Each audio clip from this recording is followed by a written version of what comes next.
Olá amigos, este é mais um vídeo da nossa série Mitologias, na verdade da subsérie que estamos fazendo sobre o Demiurgo, que começamos com mitos de várias naturezas e chegamos até mostrar a vocês vários livros, todos eles míticos, inclusive a Torá, alguns livros de divulgação cristãos, outros judaicos e outros gnósticos. E mostramos a vocês que tudo isso é viajação. A ciência descobriu o Demiurgo. Agora não tem saída. Agora temos que aceitar a evidência. Porque observação, experimentação, conclusão. São esses os 3 passos da ciência. Foi isso que a ciência fez, mostrei a vocês, né? E através das nossas pesquisas e através de um artigo que nós conseguimos aqui na BBC. Tá bom? Então, vamos então continuar. Esse será o vídeo do número 10 e vai continuar, mostrando que a ciência está querendo cada vez mais saber coisas sobre o Demiurgo. Está esmiuçando, está procurando, vamos dizer assim, ele já percebeu, os cientistas perceberam, já detectaram, mas não mediram ainda, né? Eles querem o máximo de dados possíveis. Hoje, esse vídeo, olha só, será o mais científico possível. Então, os livros que ficaram para trás, não vamos mostrar aqui. Mostraremos apenas livros científicos, tá bom? Vamos começar então? Vamos. Eu decidi fazer uma complementação do vídeo anterior, porque o artigo da BBC, nós fizemos lemos apenas um pedaço. E por esse pedaço, vários de vocês já perceberam que, na verdade, o Demiurgo nem é Khepri, nem é o Dabaoth, nem é Marduk, nem é o Anes, nem é Yahvé. Quem mais? Quem mais vocês quiserem. Não é nada disso. O Demiurgo é matéria escura e energia escura. Então, agradecendo aqui as palavras elogiosas, a fidelidade dos nossos inscritos, o cuidado com que o canal, a plataforma, nos livrou de uma situação difícil, apagando a live sobre maçonaria, sessão aberta. Eu teria sido extremamente penalizado. Foi uma ideia muito infeliz. Graças a Deus. Então, ao contrário do que vocês pensam, aquele vídeo me traria processos e problemas. Graças a Deus apagaram. E eu transgredi as regras do canal. Então, vamos lá? Vou mostrar. Então, continuando, nós tínhamos antes pequenos telescópios. Esses pequenos telescópios, completados com efeitos especiais de internet, nos deram, por exemplo, a imagem do nosso planeta. Aqui está, ó, da Enciclopédia Científica Life, científica, viu?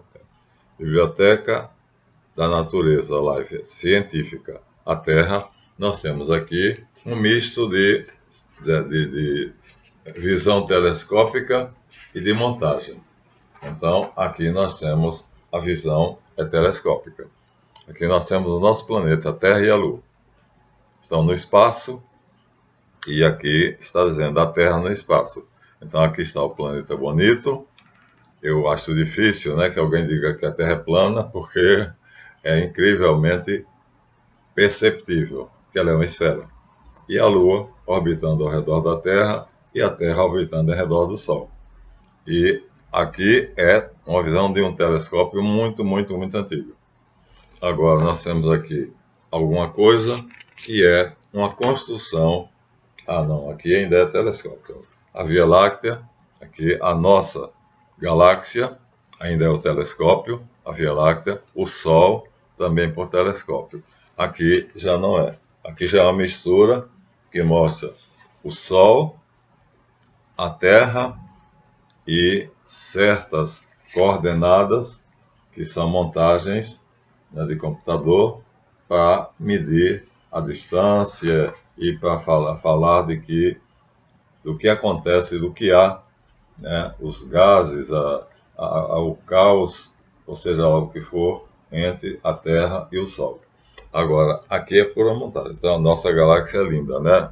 É em espiral, tá bom? Agora sim, aqui é montagem. Aqui nós temos o Sol e temos o Sistema Solar. Os planetas estão aqui em volta dele, parecendo uma corrida de espermatozoides. Mas não é assim, não é? Aqui fizeram alguma coisa que é a revolução da Terra em torno do Sol, só o planeta Terra. Então não são os planetas. É o Sol no centro e a Terra. Veja, ela faz um caminho de minhoca em torno do Sol, né? O movimento da Terra em torno do Sol, chamado rotação, precessão e nutação. Então, é científico. Então, a Terra está aqui, mas na verdade ela faz esse movimento em torno do Sol. Eu não canso de ver a beleza. Nós estamos aqui, minha gente. Nem na borda, nem no centro. Isso é um telescópio antigo. Agora aqui é mostrando o que há quando acaba a atmosfera da Terra e você indo na direção mais para cima, para o espaço, o risco, essas rodelas, esses pires e essas coisas aqui, essas esponjas, indicam a camada magnética que qualquer pessoa que ficasse aí em pé morreria imediatamente. Por quê? Porque em 1958 houve um descobrimento acerca da Terra no espaço inteiramente imprevisto, que surpreendeu os círculos científicos. O Dr. James Van Allen, chefe de um grupo de pesquisadores, anunciou que os satélites norte-americanos Explorer e Pioneer haviam encontrado a grande altitude duas faixas de radiações aprisionadas pela superfície interna do campo magnético da Terra, às quais foi dado o nome de cinturões de Van Allen, em homenagem ao seu descobridor.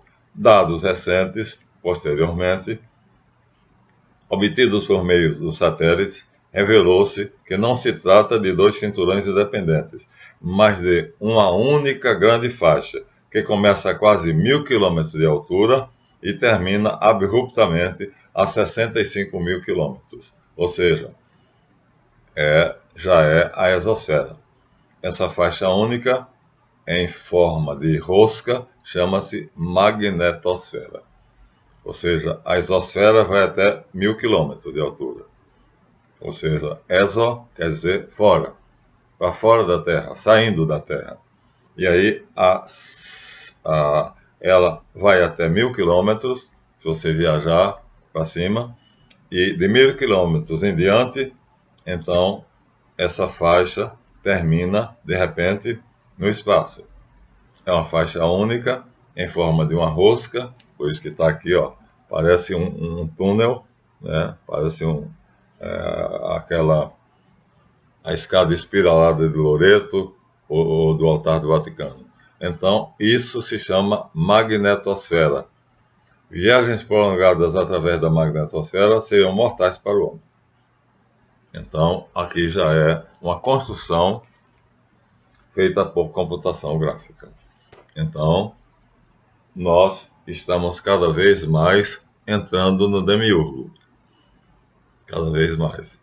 Não sabíamos disso, eu sabia. Porque eu tenho contato com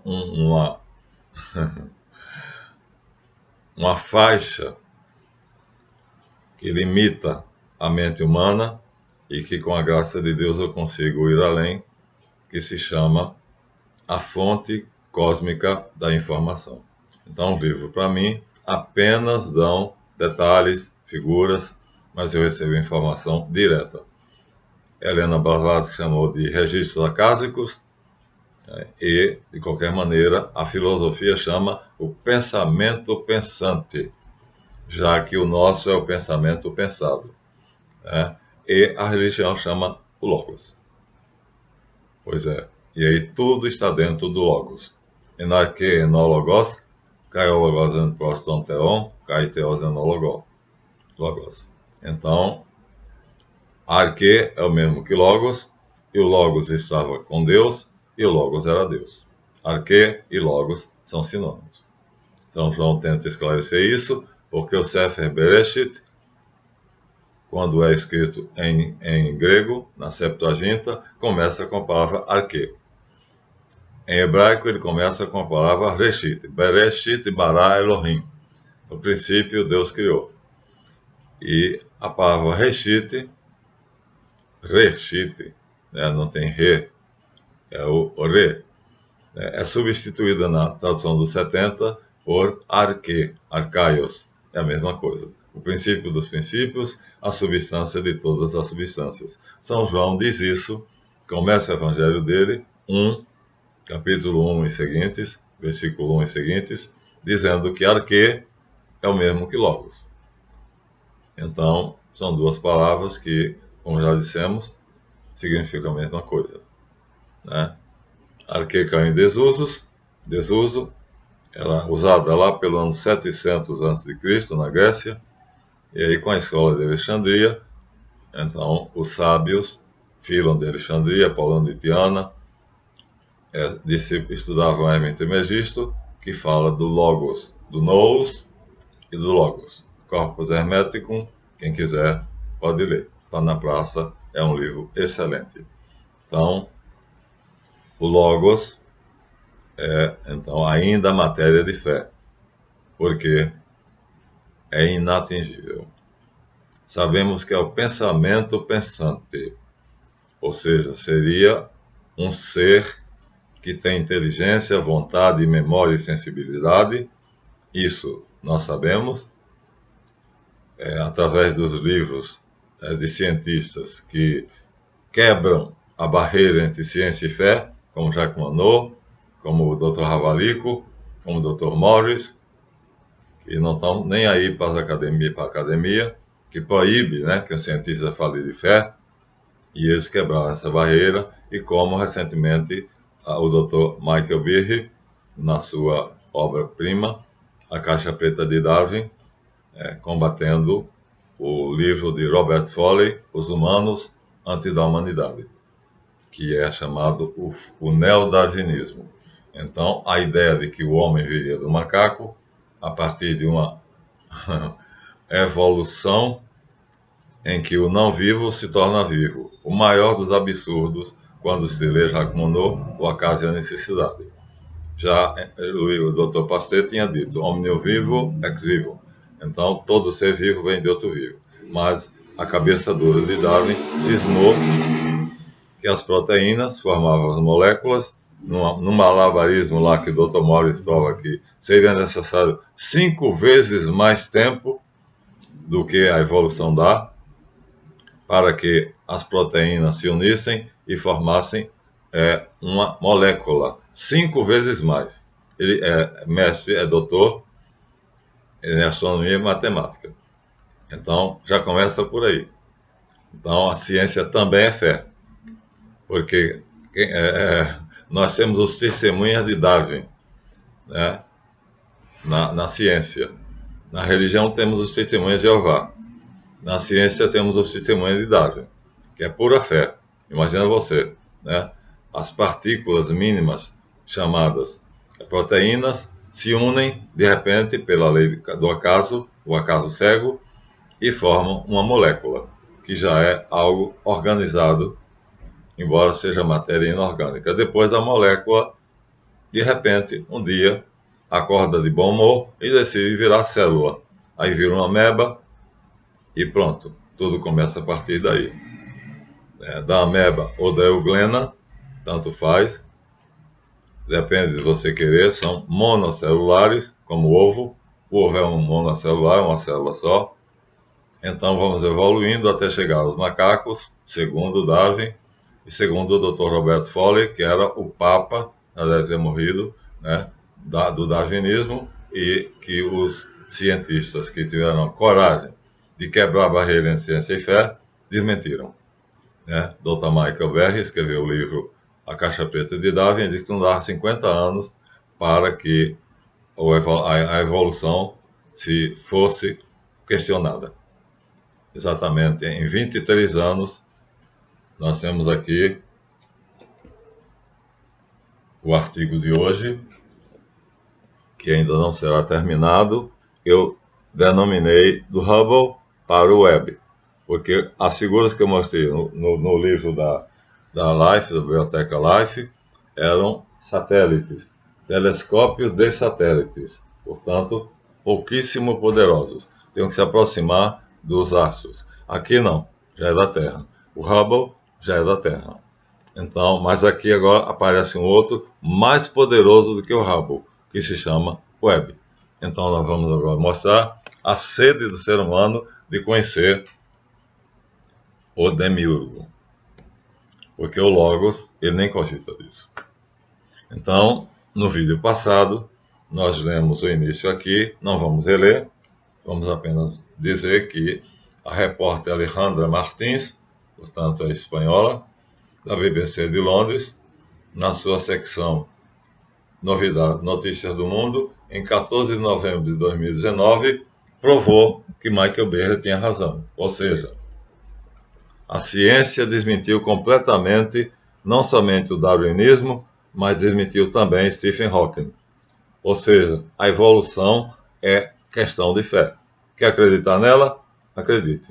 Então, desde a história da anã branca, que Stephen Hawking inventou, até a molécula que vira célula, depois a célula vai se transformando, vira peixe, depois sapo, anfíbio, lagarto, depois ave, finalmente macaco, depois homem.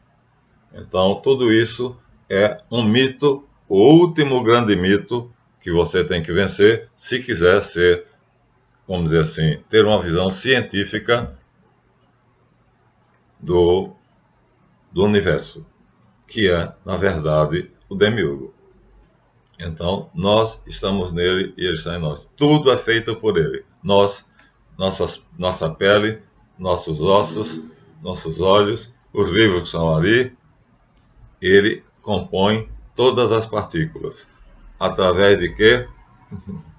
Da sua substância, que é informação. Isso já temos visto na nossa pesquisa, acho que é o Dr. Landauer ou é o Robson, que disseram que todo o universo, toda a matéria tectônica quer dizer física mesmo, assim ó, que você pode pegar e bater, tem peso, tem medida, tem solidez. Toda a matéria tectônica no seu interior é constituída por uma informação. Então, por isso que eu disse, o Sefer HaZohar está erradíssimo, porque começa dizendo que tudo começou com um ponto de luz. Ora, a luz já foi criada por uma informação. Deus disse, Fiat Lux, haja luz. Em hebraico, Iai Aor, e houve luz. E Deus viu que a luz era boa e separou a luz das trevas. Ou seja, a luz que no Zohar é a primeira coisa que aparece, então é um erro. É mais um mito. Na verdade, a luz surge a partir de uma informação. Querem que eu repita? Iai Aor, no original hebraico. Que é isso que o Sefer Yetzirah vai comentar, mas o Sefer Yetzirah vai cometer também a idiotice de dizer que Deus fez o universo com letras. As letras hebraicas, é claro, né? Porque o judeu é o bambambam, é melhor do que todo mundo. Então Deus pegou as letras hebraicas e construiu o universo. Olha que estupidez sem tamanho. Pitágoras dizia que Deus fez o universo a partir da matemática, de cálculos precisos, o que é outra coisa. Einstein também disse isso. Einstein, de certa forma, tinha uma ligação perfeita, uma identidade perfeita com Pitágoras. Deus fez tudo através da matemática, ou seja, de cálculos precisos. uma das frases clássicas de Einstein é: Deus não joga dados. Ou seja, não é na base da sorte. Ele não joga e vai ver se deu, o que é que deu nos dois dados. A frase é de Einstein. Então ele rompeu, foi o primeiro a romper brutalmente, com a diferença, a barreira entre ciência e fé. Disse mesmo, Deus, a palavra é Deus. E quando ele falou que a distância entre dois corpos celestes seria no máximo X, no mínimo Y, um engraçadinho dentro da plateia perguntou assim: não, não, não. O colega dele, que era astrofísico, morava com ele no apartamento, ele era solteiro, disse: como é que você pode me garantir? Ele disse: porque é a única maneira inteligente. E se eu cheguei a isso, Deus, que é mais inteligente do que eu, claro que poderia fazer isso. 10 anos depois, Einstein era famoso e o astrofísico que estava com ele também, morando no apartamento, eram solteiros, também tornou-se famoso. E a astronomia, então, constatou que as distâncias máximas e mínimas do universo, dos astros, eram aquelas que Einstein tinha calculado. Ele mandou um bilhete e disse: como você sabia? Mais uma vez, Einstein disse: se Deus não tivesse feito isto assim, teria me decepcionado, porque é a forma mais inteligente e mais matematicamente exata. Isso é de Albert Einstein, o maior gênio que nós já conhecemos. Então, minha gente, vamos parar de besteira e fazer uma separação de ciência e fé, né? Porque a ciência também exige muita fé. E aí é o que nós mostramos hoje, né? Lemaitre vem com essa história lá, e Lamarck, da evolução. Darwin roda e dá certo o filme, deve ter sido um financiamento vultuoso dos Rothschild, porque não deu certo com ninguém, mas deu certo com ele. E aí pegou. Pronto, faculdades passaram a ensinar que o homem descende do macaco. Agora, no neodarwinismo, eles não aceitam mais essa hipótese. Já dizem que houve determinado momento em que a evolução se partiu em duas. Ou seja, o Pithecus, macaco, continua sendo macaco. Aí deu os gorilas, os chimpanzés, os búzios, etc. Búzio aqui não é de jogar no terreiro de Umbanda, não, viu, minha gente? É um tipo de macaco. Enquanto que outro ramo deu o homem. Olha só, continua vindo do macaco. Ou seja, a mudança feita por Robert Foley foi mínima. Só disse que o macaco não continuou virando gente, porque aquele macaco que virou gente, o Pithecanthropus erectus, de Pithecus, macaco, e Anthropus, de homem, erectus. Então aí nós temos um homem macaco, Tarzan, né? Nas revistas de Tarzan, ele é chamado de homem macaco, porque ele anda pelos cipós. Então, o Pithecanthropus erectus seria o Tarzan, o verdadeiro Tarzan. Descobriu-se que não existiu. Nunca houve. Ele era um tipo de Neanderthalensis, Homo. Portanto, nunca foi Pithecus. Pithecus é macaco, é símio, e Anthropos é homem. Então, através de um dente, uma equipe de evolucionistas montou todo um corpo e disse que aquele corpo era metade macaco, metade homem. Depois percebeu-se que aquilo era uma falsificação grosseira. E nunca houve o tal do Pithecanthropus erectus. Era, na verdade, uma variação do Homo neanderthalensis. E aí, vocês vejam até que ponto a ciência é capaz de mentir, de engodar, de enganar. E aí, vocês que têm fé na ciência vão se ferrar. Porque tudo é matéria de fé mesmo. O homem nada sabe, é como Sócrates disse, só sei que nada sei. E a ciência quer dizer que sabe. Mas, olha só, o Dr. Robert Foley, né, nos Humanos Antes da Humanidade, já mudou. Já admitiu que não havia o Pithecanthropus erectus, o que era chamado também o elo perdido. Mas que houve uma bipartição em determinado momento e os pitecos dividiram-se em dois ramos. Um ramo continuou sendo pitecos, macacos, e o outro mudou para a espécie Homo. ou seja, Pithecus é uma espécie, Homo é outra espécie, e isso vai contra todas as leis bioquímicas, biológicas, antropológicas. Por quê? Porque cada ser constitui uma espécie. E uma espécie não vira outra espécie. Não vira. É impossível. O Dr. Michael Behe teve o cuidado de ir na Biblioteca de Paris e perguntou ao computador: me dá uma obra que mostre uma mutação. Ele pediu ao computador, a Biblioteca de Paris é toda digitalizada. Ele pediu ao computador uma obra, única obra, pelo menos uma, que prove que houve uma mutação genética mudando uma espécie para outra espécie. O computador deu 0. Não há. Em ciência, se não há nada publicado, então não existe. É o que ele diz no livro dele, A Caixa Preta de Darwin. Então, não temos nenhuma prova, ninguém jamais provou isso. As mudanças que foram feitas, genéticas em laboratório, na verdade, deu seres inferiores, ao contrário do darwinismo, que diz que a mutação genética dá um ser superior, mais apto, a sobrevivência do mais apto é graças à seleção natural, segundo Darwin. Dr. Jacques Monod diz o contrário, diz que é o contrário, né? Se você fizer uma mutação, não é nem genética, tá? Porque a mosca do açúcar, né, Drosophila melanogaster,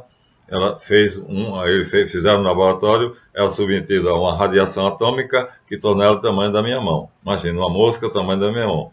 Ela durou 3 ou 4 segundos, depois morreu. Então, não ficou mais forte do que uma mosca comum que pousou na sua sopa, como diz Raul Seixas, eu sou a mosca que pousou na sua sopa. Pois é, durou 3 segundos e morreu. A Dolly, vocês sabem, era ovelhinha também que em uma semana morreu. Depois fizeram uma vaca, depois fizeram isso, aquilo outro, nada permaneceu, desistiram. Desistiram da clonagem. Por quê? Porque eles queriam fazer experiências para provar que pode-se mudar uma espécie para outra espécie. Acontece que jamais um cientista conseguiu essa façanha. Um abacateiro não dá mangas, né? Uma mangueira não dá abacaxis, porque são espécies diferentes. E segundo o Dr. Jacques Monod, existe uma lei na biologia que diz que cada célula se reproduz segundo a invariância reprodutiva. Sabe o que significa isso? Invariância reprodutiva quer dizer que a célula que é produzida pela célula mãe é exatamente igual à sua mãe. Sua não, tá? Da célula. Logo, se a célula filha é uma réplica da célula mãe, será igual. Não vai haver nunca uma mutação genética. Quando há, no caso, como na Drosophila melanogaster, viveu 3 segundos, depois morreu. Quando há, como no caso, a natureza própria tem algumas figuras, tem uma galinha que nasceu sem penas, até só tinha pena nas asas, mas é uma teratologia, é uma monstruosidade. É muito mais feia. Ao contrário do que Darwin diz, que nós hoje somos bonitos, mas éramos macacos. E o macaco, você há de convir, que eu, apesar de velho, careca, desdentado, ainda sou bem mais bonito do que um macaco, né? Do que um chimpanzé, do que um gorila. Então, mas Darwin pensava o contrário. E o Dr. Roberto Follen cai na besteira de fazer uma reformulação, e nessa reformulação, em 1950, ele reúne os PhDs de todas as cadeiras do mundo e numa grande mesa redonda ele tenta ajustar o darwinismo à realidade científica, usando peritos em biologia, antropologia, anatomia, física, química e vai por aí afora, mas não havia um bioquímico. Essa é a queixa do Dr. Behe. Na época não havia não havia cadeira de bioquímico. Vai ser o Dr. Morris, que será o precursor, que vai criticar, comparando no livro que eu mostrei a vocês no vídeo passado, ele vai comparar a evolução com a criação, e assim ele vai perceber que não é possível Ele faz os cálculos e diz: seria necessário 5 vezes mais tempo do que Darwin calcula para que uma molécula se torne, não, para que as proteínas formassem uma molécula. E de uma molécula para uma célula, ele diz, é impossível. A eternidade não seria suficiente. Dr. Morris.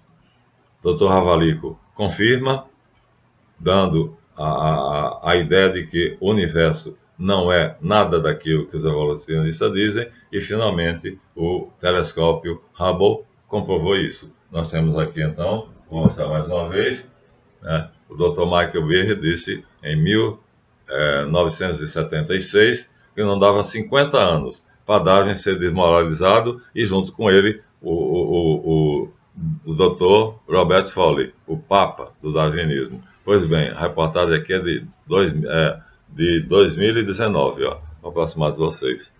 É de 2019. Em 2019, a ciência já dizia que a evolução está em sérios problemas. Por quê? Porque o universo agora, com o telescópio Hubble, prova que, está vendo aqui, nós temos um aglomerado, e esse aglomerado mostra que Darwin está completamente errado, que o Dr. Stephen Hawking está completamente errado. Ou seja, 23 anos. Em 23 anos, ele deu 50. Foi bom profeta, mas não acertou o tempo. Em metade, menos da metade do tempo. Menos da metade. Então, e aí? Então, nós temos aqui o livro Mitologia, e nesse livro Mitologia, o autor do livro, que é Vitor Chivita, usa uma imagem de um telescópio antigo para poder dizer que, no princípio, o universo era assim.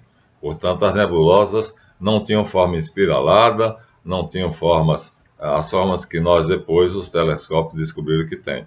Aí ele diz que seriam assim.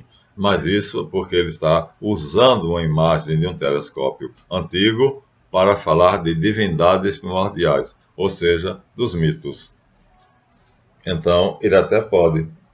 No caos, a origem de todas as coisas. Para ele, isso aqui seria, então, um caos que daria, se organizando, se tornaria cosmos e daria origem às nebulosas, aos gases da tabela periódica dos elementos e daria origem às galáxias, aos sistemas solares e etc.